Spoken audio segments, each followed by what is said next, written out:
Eisto onoma tu patros, kai tu huiu, kai tu hagiup pneumatos. Amen. Nun. Orlando, por favor. Nun apoliuis ton dulon su despot catato jerema su einerenei hoti heidon hoi oftalmoi muto soterion su ho getoimasas kata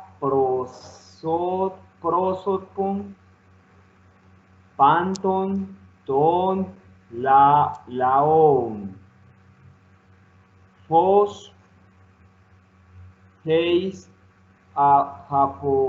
apocalypsi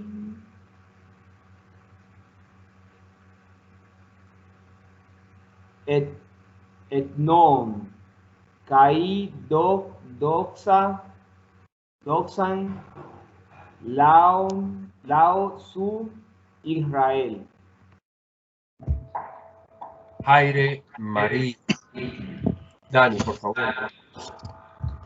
Aire María que haritomene ho curios metasu elogemene su en yunaixin kai elogemenos ho carpos tes coilia su Iesus Hagia María meterceu proseuhu hupergemon ton hamartolon New cayente hora tu danatu gemón.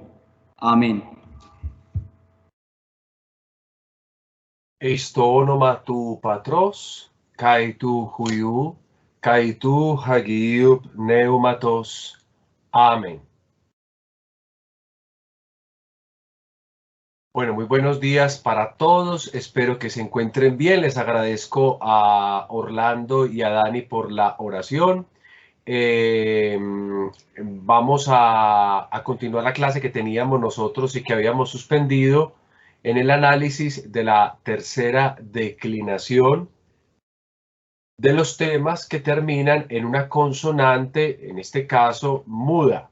Habíamos hecho ya la labial, habíamos hecho la consonante gutural y ahora pues yo quiero invitarlos a que nos movamos a concluir las consonantes que llamamos nosotros dentales.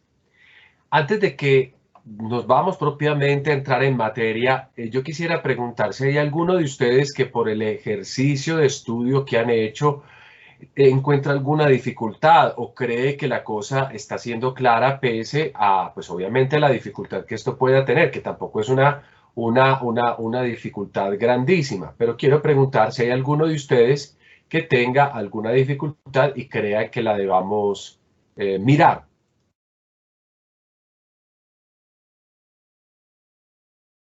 No, tampoco es un problema no tener dificultades, mejor para mí. Ari, yo tengo una duda con respecto a lo de la lectura de ahora. Ok. Hay palabras que tienen doble acento, tiene como dos acentos. ¿Uno cómo podría pronunciarla ahí? Sí, de verdad que esa es una parte compleja, pero una clave puede servir. Si una palabra tiene doble acento, generalmente el primero que aparezca, esto es una clave que digo, aunque no es lo más preciso. Generalmente el primero que tenga la palabra en su orden de lectura, ese es el acento principal y ese es el que hay que hacer. El segundo que aparece es un acento secundario. ¿Por qué? Porque lo que le sigue es una palabra enclítica. Cuando a una palabra le sigue una enclítica, bajo determinadas circunstancias, la primera palabra, recuerden que la enclítica apoya su lectura, su acento en la palabra precedente. Bajo determinadas circunstancias, esa palabra precedente va a recibir un acento. si esa palabra, o sea, un segundo acento, si esa palabra no cumple unas expectativas, entonces a la enclítica yo le coloco el acento y entonces así ya no vemos dos acentos en una. Pero cuando ustedes están viendo los dos acentos, generalmente es el primero el acento principal, el que le pertenece a la palabra. El segundo no, el segundo es un acento secundario, porque recuerden que cuando yo leo una palabra con una enclítica creo una unidad fonética, es decir, como si fuera una sola palabra.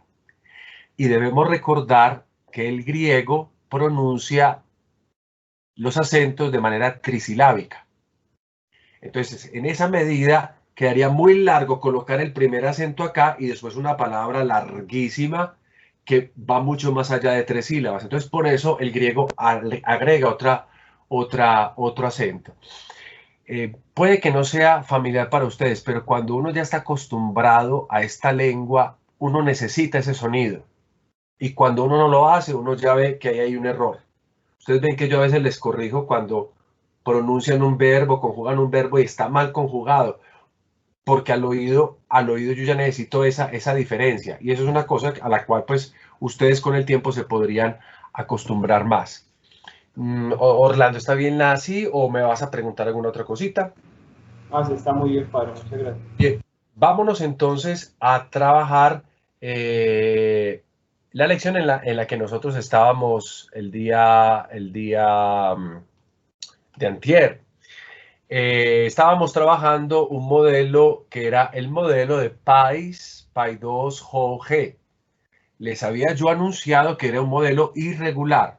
O sea, normalmente lo que hacemos es todo lo que hemos hecho para los dos primeros modelos, teniendo en cuenta que el tema de este verbo, perdón, el tema de este sustantivo termina en una consonante que nosotros llamamos dental, como ustedes pueden ver en pantalla, la delta, PAID, que extraemos, como les repito, como les he dicho ya, del genitivo. Recordemos que esta palabra es una palabra común porque puede referirse o al niño o al muchacho o a la niña o a la muchacha.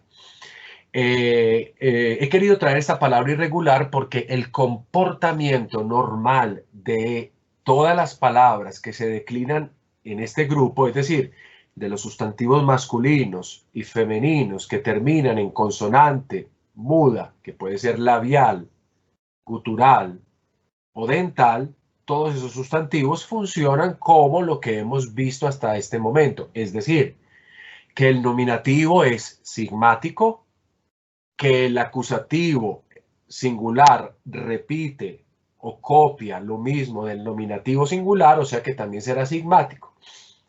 Pero cuando llegamos a esta palabra es una excepción. Yo quiero que ustedes aprendan más que en sí a declinar las cosas, que aprendan a reconocer lo que tienen al frente cuando elaboran el tema de la tercera declinación. Ahora, si ustedes se van a especializar en eso, tendrán que conocerlo bien. Más que reconocer, tendrán que conocer todos los pormenores de esta teoría.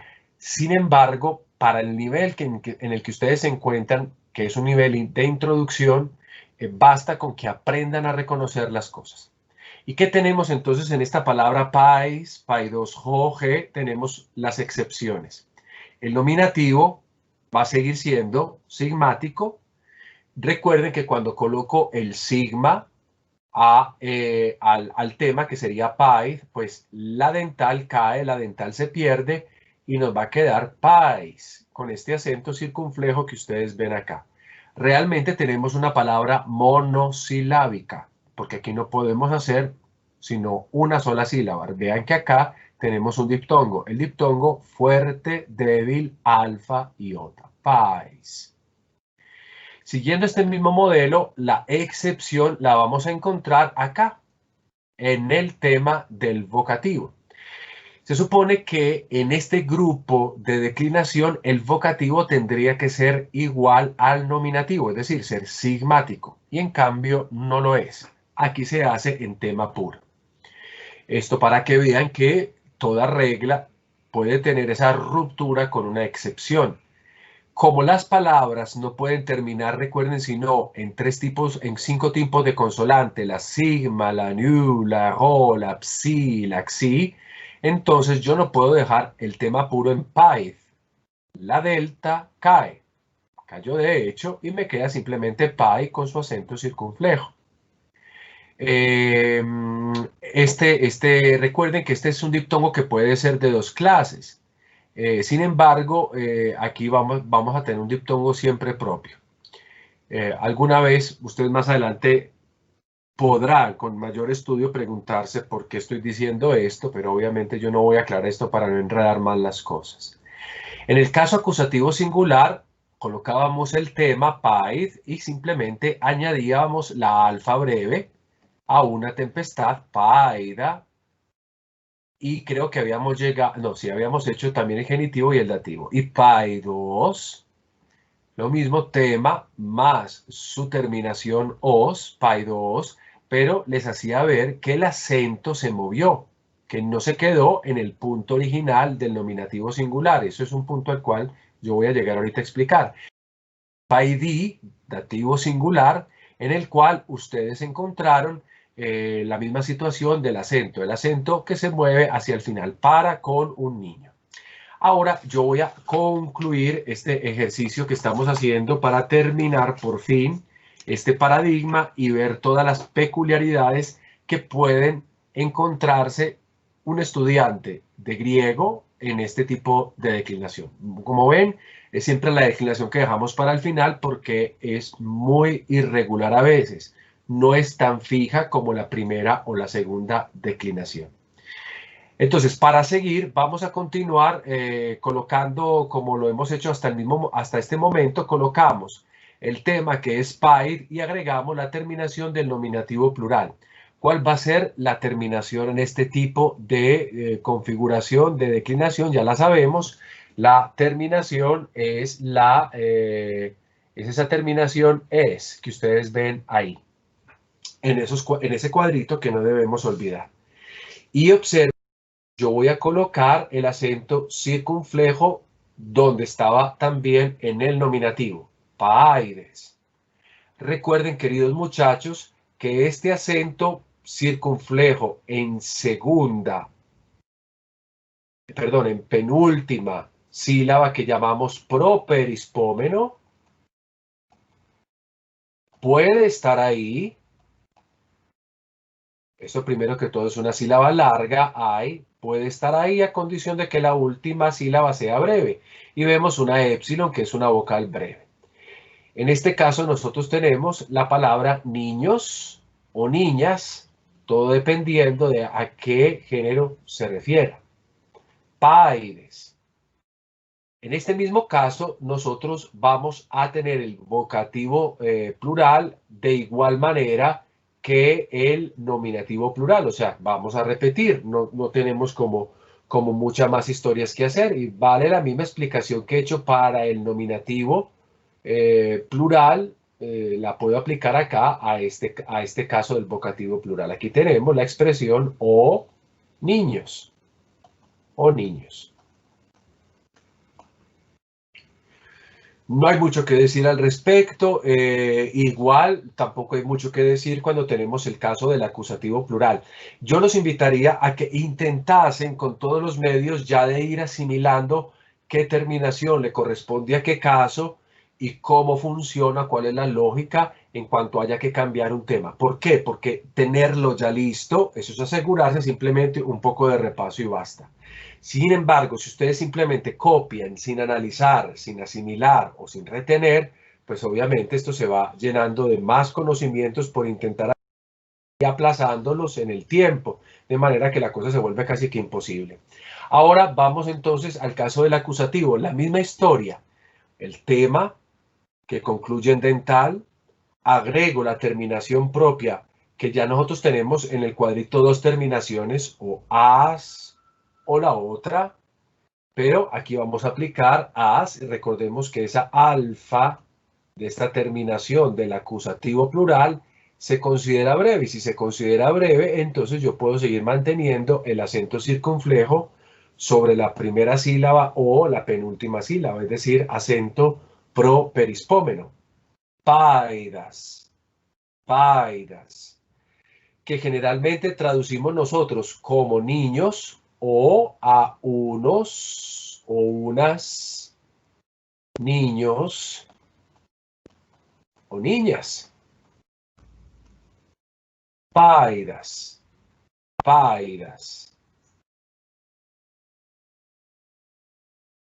Ahora observamos nosotros el caso del genitivo.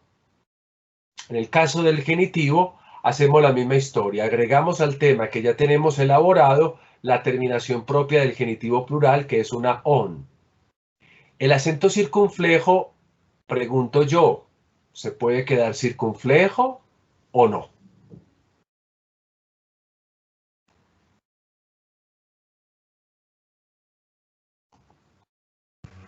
Padre, no, en ese caso No, padre. Exacto, César Orlando nos dicen a nosotros que no, y la razón es ¿por qué? porque ya la última sería una sílaba larga. Es una sílaba larga, muy bien, y entonces ¿qué hago? A cambiar el acento circunflejo por el acento agudo. Muy Y ahí bien. ya nos cumpliría con la regla. Perfecto. Paidon significa de unos niños o de unas niñas, dependiendo de lo que yo tenga que hacer referencia, de unos niños o de unas niñas. Paidon, paidon. Incluso la pronunciación cambia un poco en materia de pasar de circunflejo a agudo. Vamos al dativo. Atención con el dativo. El dativo siempre va a tener estas peculiaridades en este primer grupo de declinación. Paid. Recuerden que la terminación de paid es una dental. Y si voy a colocar ya la terminación propiamente hablando, tengo que colocar una sigma y una iota. Cuéntenme ustedes, ¿puedo dejar así o qué tendría que hacer? Cae la delta. Muy bien, cae la delta, entonces la palabra realmente debería quedar de la siguiente manera. Coloco el tema, pi, y agrego simplemente la terminación. Y mucha atención porque voy a mover el acento y regularmente lo voy a mover al final. Y me va a quedar paisí. Recuerden que la tercera persona plural puede tener una new efelsística que voy a colocar acá entre paréntesis. Paisí. Esto con el significado también de para o con unos niños o niñas. Para con unos niños o niñas. Para con unos niños o niñas.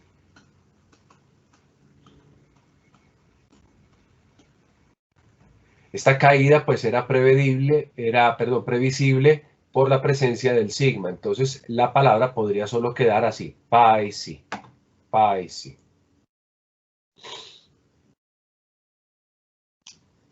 Bien. Nos queda faltando simplemente los casos del número dual. Vuelvo a agregar el tema. Aquí no hay mucho que razonar. La vocal que sirve de terminación es la epsilon y entonces yo vuelvo a colocar el acento circunflejo como debería quedar en esta clase de caso. Atención porque entonces el nominativo sería dos niños o niñas, o si es un vocativo colocaríamos o dos niños o dos niñas, o a unos o unas niños o niñas. Perdona que he colocado signos de admiración por todos lados sin ninguna. Esto es lo que significa el caso dual. No tiene tampoco como mucha dificultad. Realmente la tercera declinación, lo que he señalado, ya seguida pues en todo caso concluiremos, es que las dificultades mayores las vamos a tener es en el nominativo y en el vocativo singular y a veces en el dativo plural. Esos serían los casos en los que ustedes deben de poner atención en este primer grupo de la declinación. El nominativo singular, el vocativo singular y a veces el dativo plural. Esa es la única cosa que habría que tener. Lo otro se vuelve una cosa ya muy regular. Y Para que concluyamos entonces, hagamos el caso dual, pero de los indirectos, es decir, del genitivo y el dativo. Aquí vuelvo a hacer la misma historia, coloco el tema hasta su consonante final, que es una dental, y agrego la terminación, y la terminación ya ustedes la conocen porque la tienen en el cuadro, es única, oin. Y atención, porque el acento circunflejo lo voy a mover al final, oin, paido, oin,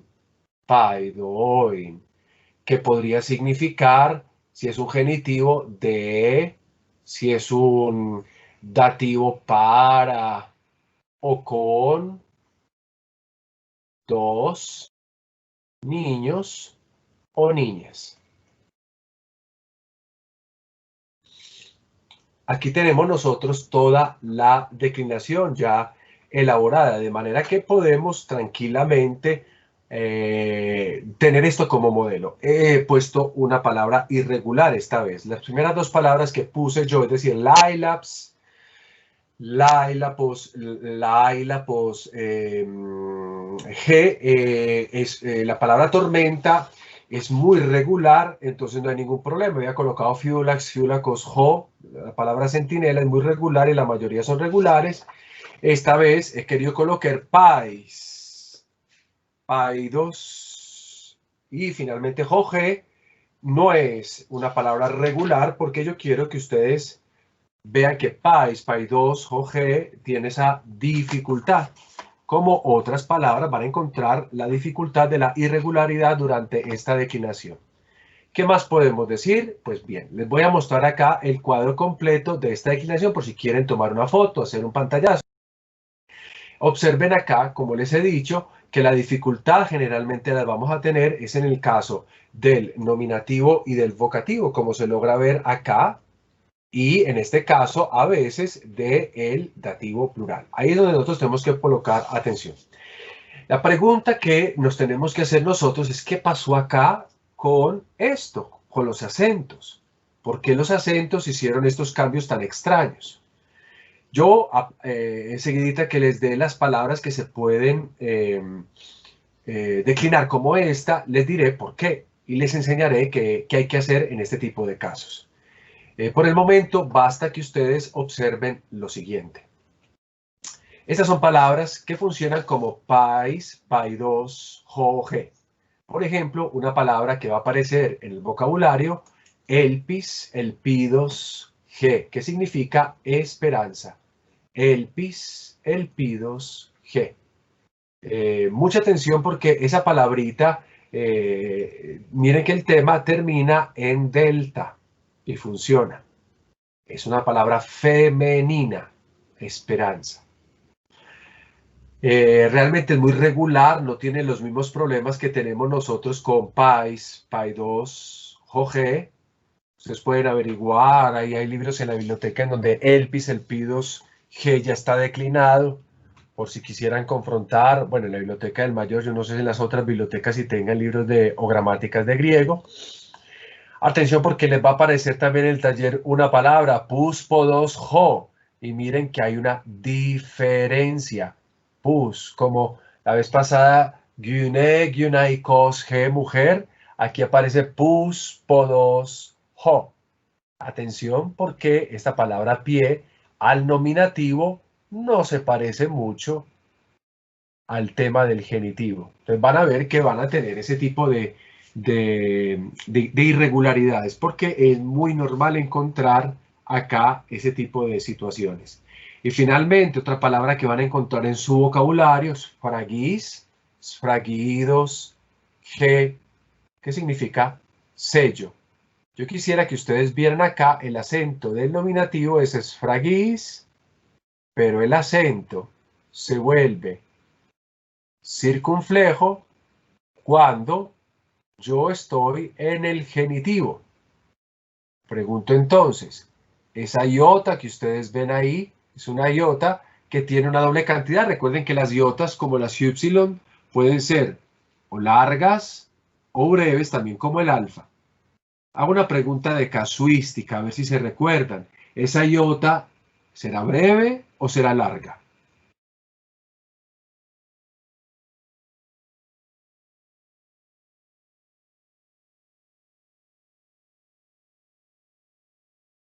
Padre, ¿cuál? La iota de esfragis, esfragidos, esa iota y Padre, larga. larga. ¿Por qué dices tú que sea larga? Porque en el genitivo tiene acento circunflejo y una vocal breve no puede tener acento circunflejo. Bravo, bravo. Esa es una clave, por ejemplo, cuando no sabemos en una vocal qué hacer con ella, porque es una vocal común.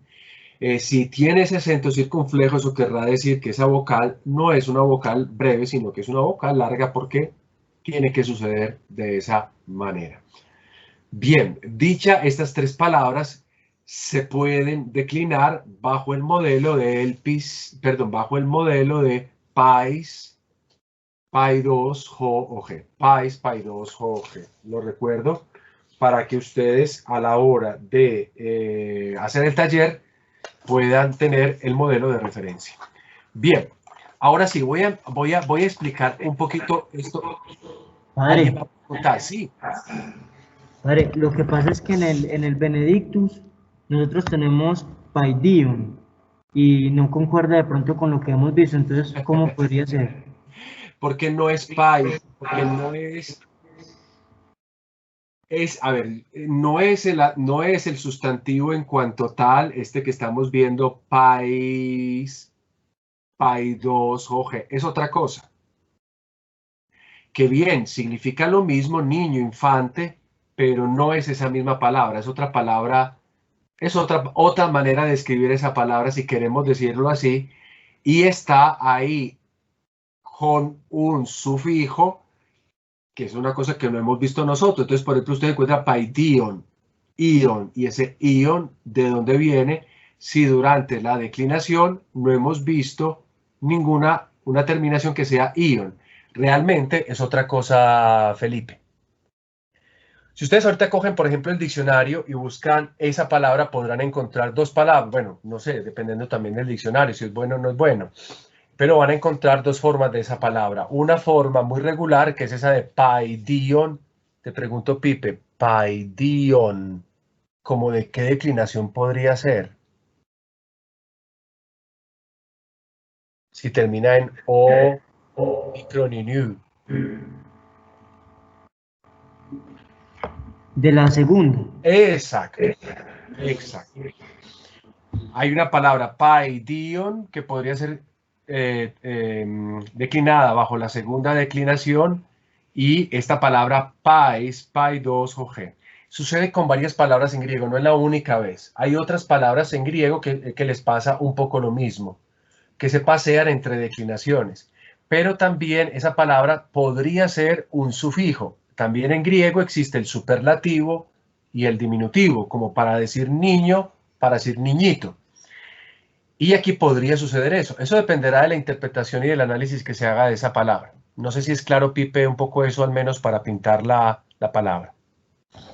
Sí, padre, muchas gracias. Bueno. Ahora, vamos a entender este punto de acá. Esta declinación, nosotros tenemos que tener en cuenta todo lo que hemos estudiado ya para las normas de la acentuación. De hecho, las hemos utilizado para colocarle acentos a cada una de las cosas. Yo no sé ustedes cómo me ven. Ustedes me ven en un cuadrito debajo de la presentación. O me ven a un lado. O cómo me ven ustedes a mí. Debajo, padre. Ah, bueno, entonces voy a seguir señalando hacia arriba. Porque para poderme ubicar un poquito. Sí, estas normas que nosotros, estas palabras que hemos visto, le hemos seguido nosotros las normas de la acentuación que ya hemos estudiado. Que ustedes pueden repasar tranquilamente y que si tienen dificultades me las pueden preguntar sin ningún problema. Ahora, embargo, que en el último modelo estudiado hay una cosa que se sale de la norma. Y esto se sale de la norma porque se tratan de palabras monosilábicas, como está acá, como aparece escrito aquí en la presentación.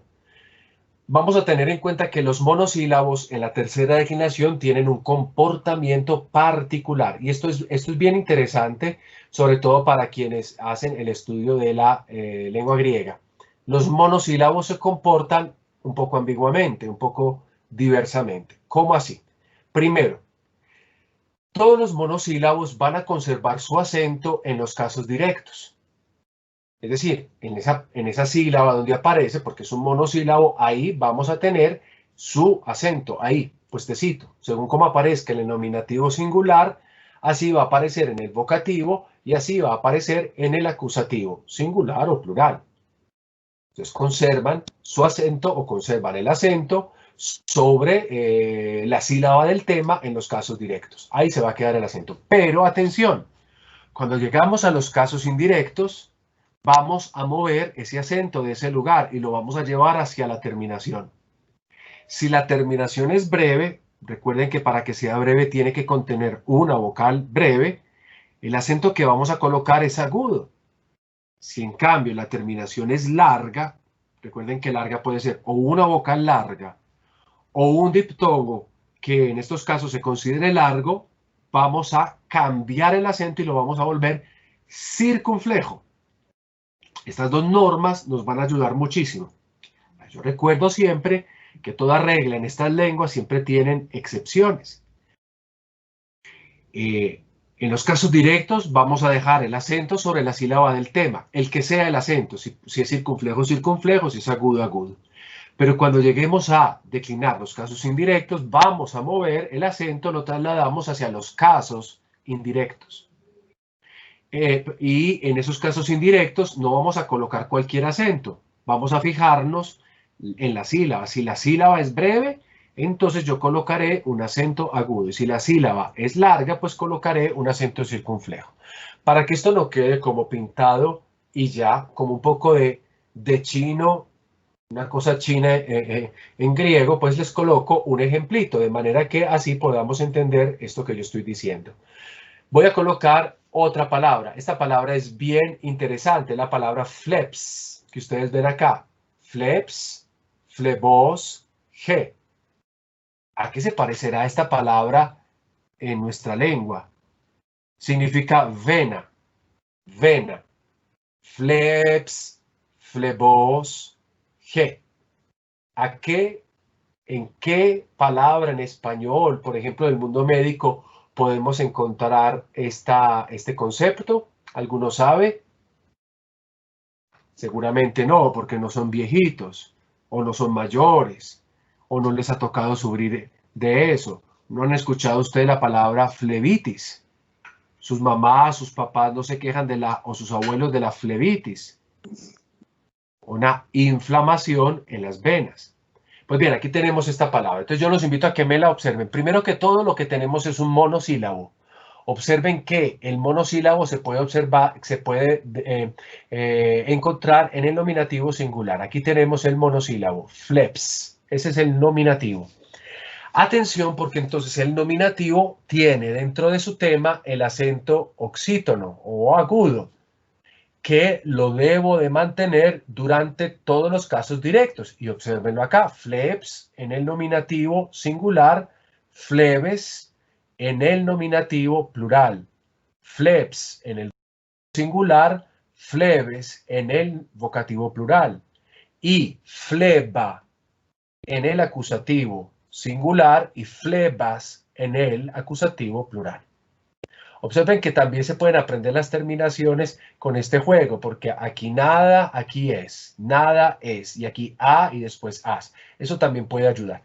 Observen que también en el caso directo, es decir, nominativo, vocativo, acusativo dual, el acento permanece en la sílaba que lo encontramos desde el nominativo, o sea, en la épsilon. Recuerden que estas palabras monosilábicas se vuelven bisilábicas en el mismo hecho de tener que hacer una declinación. Pero el acento se ha quedado todo este tiempo en el mismo punto, es decir, se ha quedado ahí en donde ustedes ven la primera sílaba y no se debe de mover de ahí, como pueden observar acá. Fleb, flebs, fleba, flebas, flebes, flebes y fleb. Atención, porque he acabado de decir que para los casos indirectos, moveré el acento de acuerdo a la parte final, es decir, a donde se encuentra la terminación. Y ustedes pueden ver acá que en el genitivo, en el dativo y de tanto del singular, del plural y del dual, lo he movido a la parte final. Mire que el acento lo moví al final. Flebos, flebí, flebón, flepsi y fleboin. Y lo otro que había que observar, que dijimos en las anteriores, digamos así, normativas, es que el acento va a depender. Si el final es breve, como en flebos, entonces vamos a tener un acento que no va a mutar, se va a quedar oxítono. También la iota del dativo singular y del dativo plural, pues no se mueven, pues porque obviamente son breves. Eso ya lo habíamos incluso añadido al cuadrito. Pero en el genitivo plural y en los casos duales indirectos, también indirectos, perdón, el acento se vuelve largo porque la última sílaba lo es. En genitivo plural tenemos una omega y en el dativo y genitivo dual tenemos un diptongo. Entonces, en ese caso, miren cómo se convierte el acento a acento perispómeno o circunflejo. ¿De qué tipología sería esta declinación? Pregunto yo a ustedes. ¿En qué tipología la metemos? Esta es la tercera declinación de qué tipo de palabras. Simplemente para saber si se están ubicando o si ya saben clasificar o no esto. ¿Cómo tendríamos nosotros, o sea, qué modelo de declinación sigue esta palabra fleps, flebos, g? Labial. Muy bien, porque el tema que lo podemos distinguir a partir del genitivo, como ustedes ven acá, ese genitivo a nosotros nos dice que tenemos en nuestra, digámoslo así, ante nuestros ojos, el tema es termina en una consonante muda labial. De hecho, aquí la he colocado al principio como para que supiéramos ese tema cuál era. Eso es lo que yo necesito que ustedes aprendan a observar, que observen el genitivo, sepan en qué letra termina el genitivo antes de la terminación para que sepan qué camino coger a la hora de hacer la declinación. Y lo otro es que yo les invitaría a que reconocieran las terminaciones a, os, i, es, as, on, i, oin, porque esto nos va a ayudar a nosotros a distinguir específicamente el caso. Verán ustedes que entonces al nominativo no hemos agregado una sigma, porque el nominativo era, perdónenme, voy a colocar por este ladito de acá, el nominativo o el vocativo que está repitiendo al nominativo, como les había dicho en este caso, es que a fleb le tengo que poner una sigma final, y por eso me queda fleps, porque una labial se encuentra con sigma. ¿Hay alguno que tenga preguntas sobre esto que he acabado de explicar o puedo continuar adelante?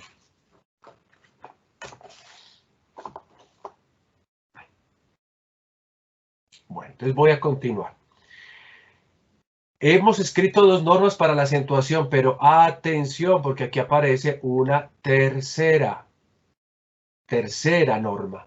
No obstante lo anterior, van a existir algunos sustantivos, también monosílabos, que no moverán el acento sobre la desinencia del genitivo plural.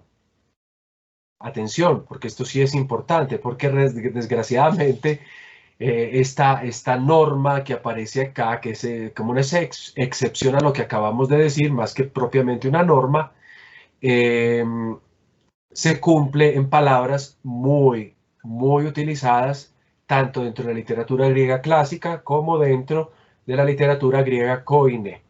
Algunos sustantivos, la norma es que en los casos indirectos el acento lo muevo al final, a la terminación, pero algunos sustantivos no lo van a hacer en el genitivo plural, es decir, el acento no se va a mover ahí. En los otros casos sí se van a mover, pero en el genitivo plural no. ¿Cuáles son estas palabras? Y yo las voy a señalar acá, las que nos vamos a encontrar en este curso. La primera palabra, bueno, dependiendo también del tiempo que tengamos, porque no necesariamente las vamos a poder encontrar todas. La primera palabra la acabamos de declinar, es pais, pai2, jo, ge, que como vimos, si ustedes se fijan en el trabajo que hicimos, ahorita de la declinación, su acento en el genitivo se quedó en el tema. O sea, no se movió, no se fue como acento circunflejo sobre la omega, se quedó en el tema. Una segunda palabra es esta que ustedes ven acá, antorcha, das, da2g. Miren que si analizamos, das, esto es un monosílabo. ¿Lo ven acá? Recuerden que esto solo lo trabajaremos con monosílabos. Observen que el genitivo ya tiene el acento movido, como es esperado. Pero el genitivo plural no lo va a mover. El acento se va a quedar ahí donde se encuentra el tema.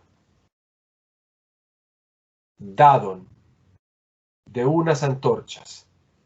Otra palabra usual y muy usual es esta. Us o tos, to.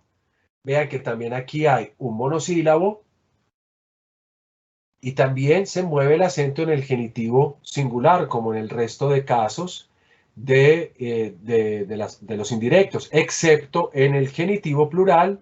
Aquí lo tenemos, todo esto es genitivo plural, que no lo mueve. Oton, observen acá, de unas orejas. ¿Habrá alguna palabra en nuestro español que refleje este us o tos, to?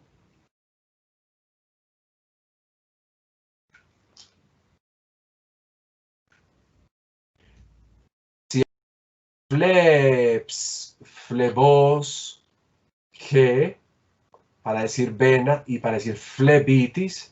Hay us o tos, to en nuestra lengua para decir otitis, la inflamación del oído. Otitis, us o tos, to. Y la otra que vamos a encontrar es muy importante, sobre todo para quienes vayan a seguir el estudio de la teología, es la palabra que aparece acá, la palabra luz.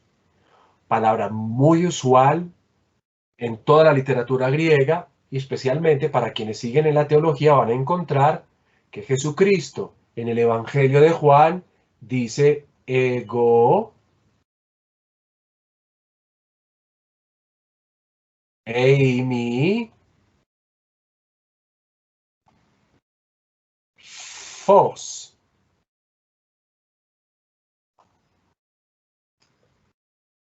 Que ya ustedes saben que traduce porque las tres cosas las hemos estudiado. La primera un pronombre, la segunda es un verbo, la tercera un sustantivo. ¿Qué significa esta frase?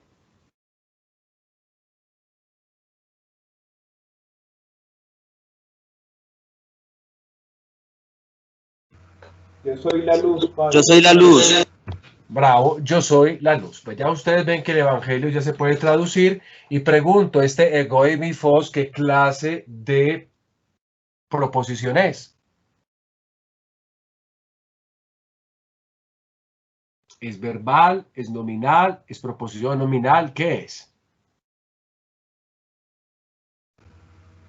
Predicado nominal. Es un predicado nominal, el verbo cero estar o cópula aparece y los dos elementos están en nominativo. Bueno, volviendo, esto es un pequeño paréntesis como para que veamos que ya no nos es imposible algunas cosas. Observemos que phos también es un monosílabo, que en los casos indirectos el acento se pasa o se lleva hacia ese punto, pero que en el genitivo plural lo vamos a mantener, lo vamos a dejar en su posición, es decir, en el tema. Y miren acá, fotón, fotón. Yo no tendría de pronto que preguntarles a ustedes dónde encontramos esto en español, pues porque la misma palabra foto la tenemos en la lengua. Foto. Sí, sí, gracias. Foto. Gracias. Bien, última cosa, atención, última cosa sobre los acentos. Atención, porque en la tercera declinación se puede encontrar el acento circunflejo sobre la última sílaba también en los casos directos. Es decir, que en algunas palabras podríamos nosotros tener el acento circunflejo también en el nominativo, en el vocativo, en el acusativo. Todo eso dependerá de qué cosa, pues de cómo esté en el nominativo.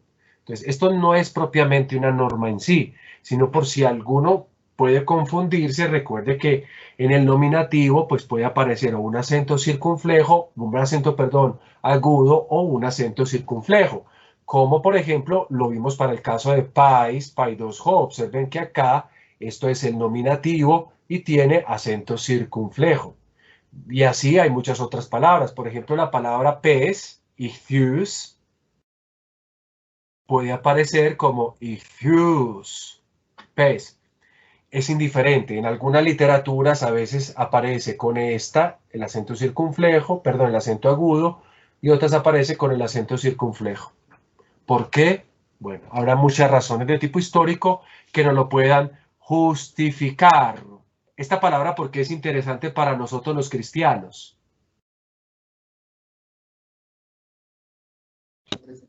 Por el ictus. ¿Y qué significa eso del ictus?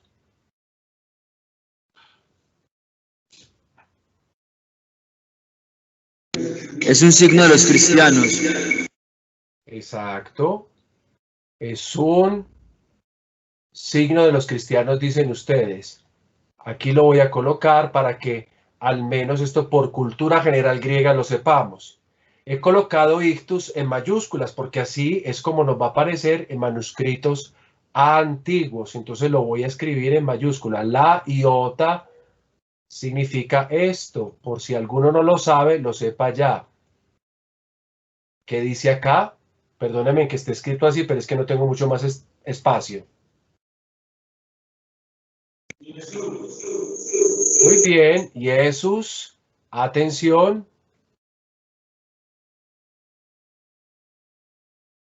¿Qué dice acá? Dios. Christos. Atención acá, Theos. Perdón, aquí me he equivocado. Voy a borrar un momentico, discúlpenme.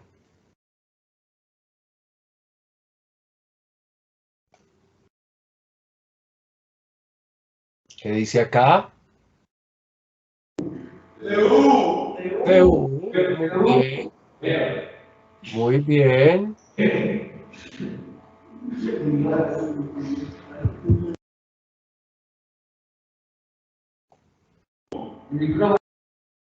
Muy bien, Juiu. Están felices gritando allá. Pobre biblioteca.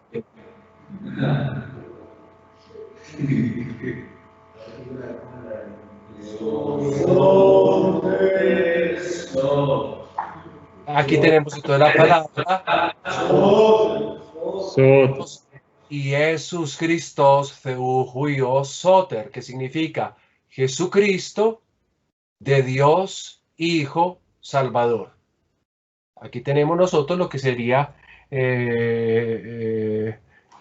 lo llaman a veces anagrama, a veces lo llaman, bueno, lo llaman de muchas maneras. Este sería el signo de los cristianos porque pues en la palabra ichthus pes o ichthus pes tenemos el nombre de Jesucristo y la confesión de que Él es tanto Hijo de Dios como Salvador. Bueno, paréntesis que cierro y ya me voy hacia otra cosa. A propósito, recordemos un concepto que de pronto se nos puede haber olvidado porque es muy seguro. En el caso de los estudiantes casi siempre pasa que los conceptos se olvidan. Existe en cuanto a la acentuación un término que yo expliqué en el primer semestre, que es el término que ven aquí en pantalla, el término barítono. Perdón que se me fue. Barítono. ¿Qué significa eso de barítono? Barítono se refiere a todas las palabras que llevan un acento, sea en la penúltima o sea en la antepenúltima sílaba. O sea, una palabra es barítona si lleva acento cualquiera en la penúltima o en la antepenúltima sílaba. ¿Qué hay que decir? Aquí también tendríamos que incluir una serie de palabras que no hemos visto y que tienen un fenómeno en cuanto a la acentuación. ¿Qué es?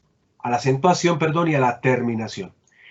A propósito también de los sustantivos que son masculinos y femeninos y que son barítonos, es decir, que llevan un acento en la penúltima o en la antepenúltima sílaba cualquiera, que termina, o sea, cuyo tema termina en una consonante dental, una delta, una zeta, una tau, y cuyo nominativo singular termina en is o en us, van a preferir al acusativo singular las terminaciones in y un respectivamente. A través de un ejemplo que van a ver a continuación, pues esto se va a comprender completamente. Hay palabras que tienen ese tema en dental y que por una serie de situaciones, pues el nominativo va a ser o en is o en us, y entonces el acusativo singular, pues dependiendo si el nominativo fue is, será in, si es us, será un. Veamos este cuadrito para que ustedes lo vean, para que eso se entienda un poquito más. Esto no lo vamos a encontrar mucho, pero puede encontrarse, obviamente, en algún texto. Observen acá. Aquí tenemos esta declinación que hicimos, pais, pais, pai, paida, paidos, paidi, la que acabamos de ver. Y aquí les coloco una palabra, la palabra corius, coriuthos, corius, coriuthos, que es yelmo, jo.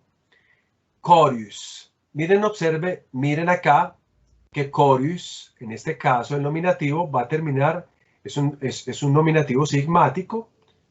¿Por qué sé que es un nominativo sigmático? Porque el tema es coriuth. Perdón, acá yo lo hago acá para que se comprenda un poquito más el ejercicio. El tema es coriuth. Al tema le agrego la sigma. Y al agregar la sigma, ¿qué le pasa con la zau? La zeta. La zeta cae. ¿Y qué me queda a mí? Me queda corius. Como forma parte de este primer grupo de temas que terminan en una consonante dental, entonces el nominativo y el vocativo van a ser iguales.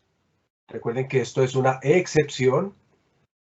Y entonces ya llegamos al acusativo. Entonces el acusativo generalmente esperaríamos una alfa, pero no. Si las palabras en el nominativo terminó en us por esa coincidencia, vamos a preferir nosotros mejor colocar acá la otra posibilidad que tenemos en la terminación, es decir, una nu, corun. Y lo otro, obviamente, sigue el mismo movimiento, coriuthos y coriuthi. Esto es como una notica que es bueno tener en cuenta para poder seguir conjugando, para poder seguir declinando estas palabras que van a aparecer acá. Yo he tratado de sintetizar los fenómenos, los más importantes y más usuales, los que podemos encontrar nosotros a lo largo de esta primera parte de la tercera declinación, en lo que tiene que ver cuando el tema termina en una consonante muda, que puede ser labial, cultural o dental. Si alguno tiene alguna pregunta. Padre, qué pena, ¿podría devolver a la diapositiva anterior? Con todo gusto, ¿cómo no?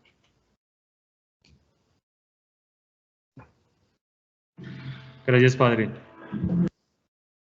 Bien, mientras van terminando entonces de copiar, en las siguientes lecciones, la 10ª lección y en la 11ª lección, ustedes dirán, pero usted piensa irse hasta enero, ¿o qué?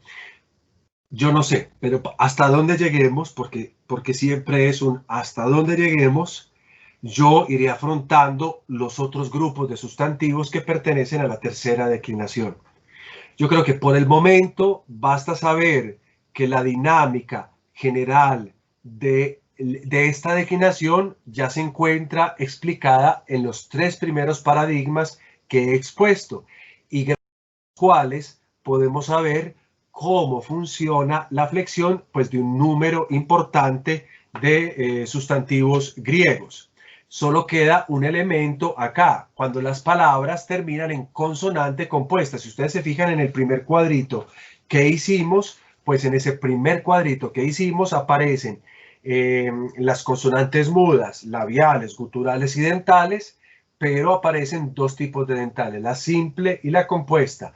La próxima clase, la próxima lección, o sea, después de la Enaton, Máthema, nosotros veremos esa palabra compuesta. Y ahí es donde estudiaremos otra forma verbal importante que es muy usual, y yo creo que ya es lo último que podremos hacer en este curso, del participio. Dicho esto, cambiemos el tema para que no nos quedemos simplemente con palabras. Ya hemos ingresado en la, digamos, en casi la totalidad del comportamiento de los sustantivos griegos, porque lo que se viene a continuación es un poco más breve. Ahora yo quiero proponerles un tema y es abandonar la idea de las voces activas. Ah, perdón, qué pena que haya cortado acá. Anderson, ¿ya podía pasar o no? Sí, padre, ya está bien. Yo creo que ya todos copiaron, ¿cierto? Sí, ya. Gamma prima. Vamos entonces a ingresar a la diátesis media y pasiva de los verbos. Vamos a encontrar los primeros paradigmas. Cuando veamos esto, ustedes ya van a tener que tener cuidado a la hora de decirme si una cosa es de voz activa o si una cosa es de voz media o si una cosa es de voz pasiva. Mucha atención. Pido mucha atención porque incluso algunos podrán tener dudas en cuanto a la propia lengua, a nuestra lengua materna, el español. Entonces yo intentaré un poco solucionar los vacíos con algunos conceptos. ¿Quién va a preguntar? ¿Quién dice algo? No, que se podría repetirme el título. Sí. Se me pasó, qué pena, hijo, hundí el botón sin darme cuenta. Gamma prima, o tercer punto, la diátesis media y pasiva de los verbos, los primeros paradigmas. Voy a explicar eso qué es, eso con qué se come. Miren, muchachos, es importante recordar que la voz o también la diátesis, que son la misma cosa en la gramática, va a indicar, atención, mucha atención, el tipo de relación o la naturaleza de la relación que un sujeto establece con la acción o con el estado enunciado por el verbo. Eso es básicamente la voz. La voz indica el tipo de relación o la naturaleza de la relación que un sujeto, es decir, ya sabemos nosotros que es ese primer argumento llamado sujeto, establece con la acción que expresa el verbo o con el estado que expresa el verbo. Entonces, ¿cuál es el tipo de relación? Una relación activa. Significa que el sujeto realiza la acción o que el sujeto es estado. Ahora lo que tenemos que preguntar, por ejemplo, es, ¿y cuando decimos media o pasiva, qué es lo que estamos diciendo? Porque hasta el momento nosotros hemos estudiado la relación activa de ese sujeto, es decir, la función del sujeto como aquel que ejecuta la acción, que ejecuta el estado o que ejecuta el devenir. Eso es lo que nosotros hemos visto hasta este momento. El sujeto como el actor del verbo o del estado que se enuncia en esa palabra verbal. Ahora es tiempo de que nosotros introduzcamos la voz media y la voz pasiva, que son las voces posibles en esta lengua griega y voces en las cuales los verbos griegos pueden ser conjugados. Tenemos que empezar con lo más común. En español existe la voz pasiva y así como existe en español, pues en griego también. Entonces, vamos a tener la misma idea. En español la voz pasiva es equivalente a nuestra voz pasiva. Pero en griego existe otra voz intermedia entre la pasiva y la activa que la llamamos voz media y que no existe como tal como voz en nuestra lengua española. O sea, sí existe, pero en nuestra lengua española la voz media es también una voz activa. Pero el griego delimita y dice hay una voz activa, hay una voz media y hay una voz pasiva. O sea, es ese punto de la mitad que puede generarnos algún inconveniente a la hora de comprender. En otras palabras, en griego, el sujeto se relaciona a la acción de tres maneras. De una manera activa, de una manera media o de una forma pasiva. Eso es lo que estoy queriendo decir con esto. todavía no voy a explicar el todo, voy a explicar los paradigmas y voy a proponer traducciones. Y de esa manera, en la traducción vamos a entender mejor la voz media. Y después, cuando yo termine de hacer todos los paradigmas, pues entonces les propondré a ustedes una explicación más detallada de la voz media y de la voz pasiva. Pero ahorita, con la traducción, una idea ustedes ya se podrán hacer. Entonces, quiero invitarlos a que estudiemos las voces media y pasiva y exponiendo sus paradigmas tanto para el presente como para el imperfecto. Es decir, porque en la voz media y pasiva existe un tiempo presente y existe un tiempo imperfecto. Y vamos a tener las mismas estructuras. Recuerden que el presente se compone de dos cosas. ¿Alguno me recuerda de qué cosa se compone el verbo en tiempo presente? ¿Qué debo hacer yo? Verbo en tiempo presente tiene un y tiene otra cosa. Tiene un tema y tiene una terminación. ¿Y el imperfecto de qué cosa se compone? Del aumento, el tema y terminación. Bueno, eso es lo que tenemos que tener en la cabeza, eso ya lo sabemos. ¿Cómo funciona el aumento en el imperfecto? Funciona como funcionó para la voz activa, no van a haber cambios. Entonces vamos a hacer el paradigma del presente indicativo activo. Les voy a proponer un verbo que ya lo conocemos, el verbo luo. ¿Qué es lo que significa luo? Desato. Yo desato, bravo. Ahora, si yo voy a conjugarlo en voz media y pasiva, atención, solamente tengo una terminación para la voz media o pasiva. Y es esta, omai. Esta es la terminación, omai. Luomai. Esto está hablando de una voz media, que voy a colocar acá, media. Si esto está hablando de una voz media, yo lo voy a traducir de la siguiente manera. Yo voy a colocar así entre corchetes me desato. Y explico. ¿Qué es la voz media? La voz media es una voz que expresa que yo hago una acción para mi propio beneficio. Lo que yo hago o lo que el sujeto hace, lo hace para su propio beneficio. En español, yo eso lo podía traducir a través del reflexivo. Yo me desato. Porque obviamente me beneficia, me libero. Al desatarme, eso es a beneficio mío. Yo podría simplemente decir yo desato algo también, porque en la voz media yo puedo decir yo desato el zapato, a beneficio también mío, para poder descansar, etc. Entonces miren que la expresión media significa eso, una acción que tiene como beneficiario quien ejecuta esa acción.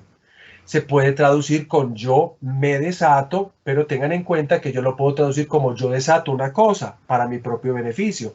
Yo libero a alguien para mi propio beneficio. O sea, esto que estoy colocando acá entre corchetes no tiene que estar siempre.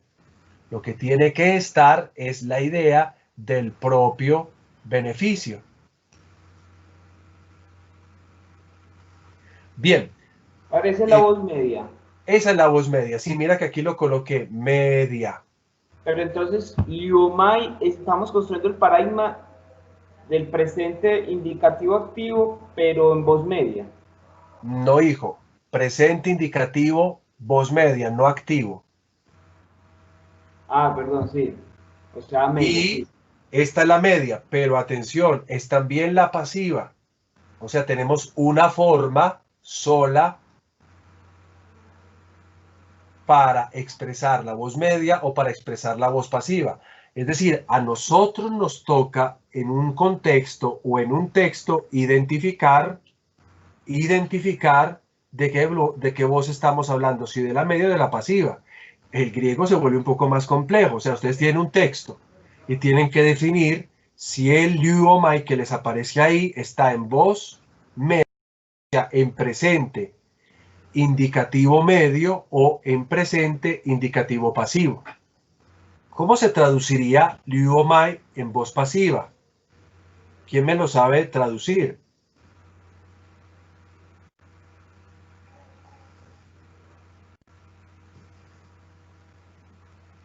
¿Se acuerdan ustedes qué es la voz pasiva, por cierto?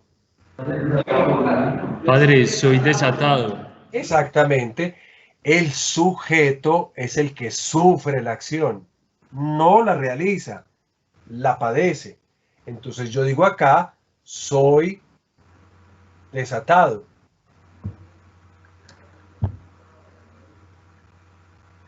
Entonces, bajo una misma forma, como ustedes ven acá, yo tengo las dos voces construidas, media y pasiva. Liuomai puede ser esas dos cosas. La cuestión es definir cuál es Liuomai.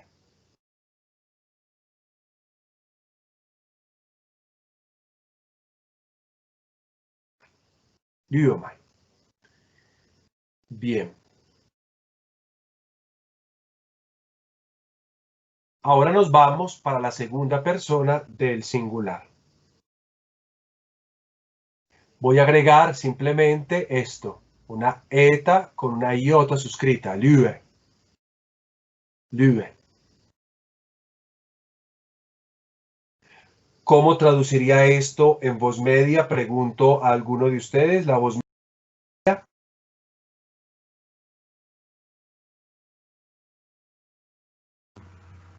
Él se desata. No, porque es segunda persona. Ah, perdón, tú te desatas. Te desatas o desatas una puerta o desatas una casa. Recuerden que ese te no tiene que estar siempre. Eso dependerá del texto. Siempre es hablando del propio beneficio. Y atención, ¿cómo debería quedar la voz pasiva entonces?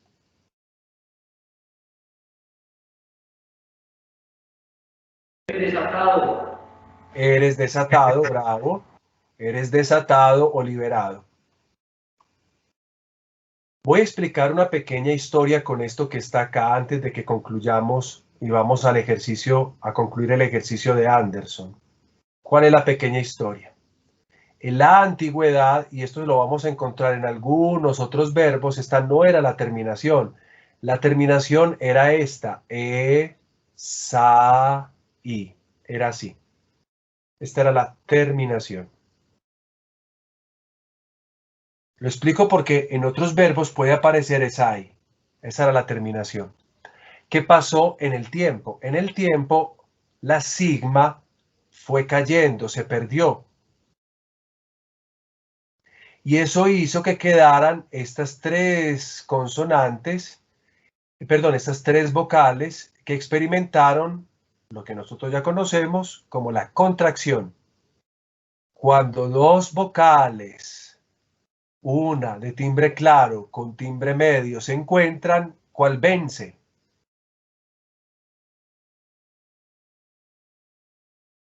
Según la regla de la contracción, cuando una de timbre claro se encuentra con una de timbre medio, ¿cuál de esas dos vence? La primera en posición. La primera en posición en su forma larga y entonces aquí queda la eta. Y como esto se trata de un diptongo, la iota se suscribe y ahí que nosotros tenemos la terminación que actualmente manejamos. Lo digo porque este es un elemento que puede reaparecer en algún verbo que todavía se mantiene en cuanto tal. Esta es la segunda persona. Creo que alcanzaremos a hacer un poco esta otra, la tercera persona. Para la tercera persona, lo que yo voy a agregar simplemente es la terminación que es etai, liuetai. ¿Cómo sería la voz media de liuetai?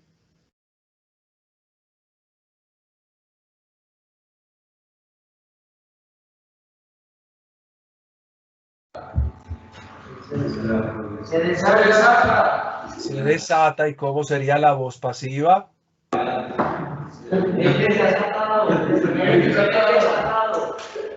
Dios mío, ustedes están felices desatando esa voz, gritando allá. Es desatado. Muy bien. Vámonos entonces a la primera persona plural. Miren la terminación. Yo lo hago es para ir concluyendo. Ya ustedes agregarán la liuómetha en la primera persona plural, que significa nos desatamos o somos desatados o liberados. En la voz pasiva, voz media, nos desatamos. Voz pasiva, somos desatados. Voy a la segunda persona. Enseguida muestro todo el cuadro. Es muy parecida esta persona a la activa, solamente que miren, mientras que la activa decimos ete, aquí decimos esfe, esfe, liuesfe, liuesfe, que en voz media significa os desatáis o desatáis algo para vuestro beneficio, y en la voz pasiva significa sois liberados, sois desatados. Yo ahorita vuelvo a mostrar todas estas terminaciones juntas.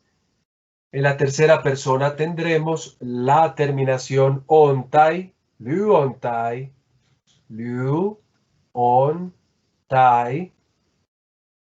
En voz media esto significa se desatan para su propio beneficio ellos o ellas.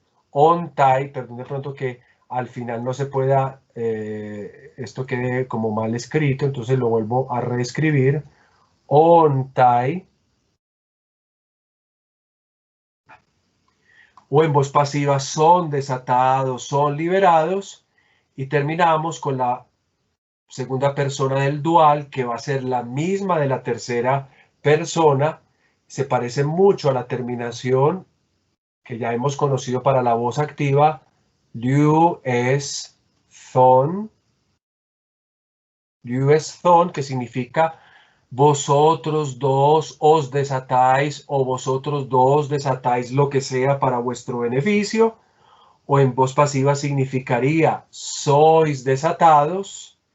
Y finalmente la tercera persona, que es exactamente igual a la que acabamos de ver, liu es thon, que significa en voz media ellos se desatan, ellos o desatan algo para su propio beneficio, o en voz pasiva ellos son desatados o ellos son liberados. Ahora muestro todo eso en este cuadro de acá. Tomen una foto, un pantallazo, lo que quieran, para irme a concluir el trabajo con Anderson inmediatamente. Aquí pueden tomar la foto, está con todas las posibles traducciones. Recuerdo que ese me, te, se, nos o se es opcional, eso depende.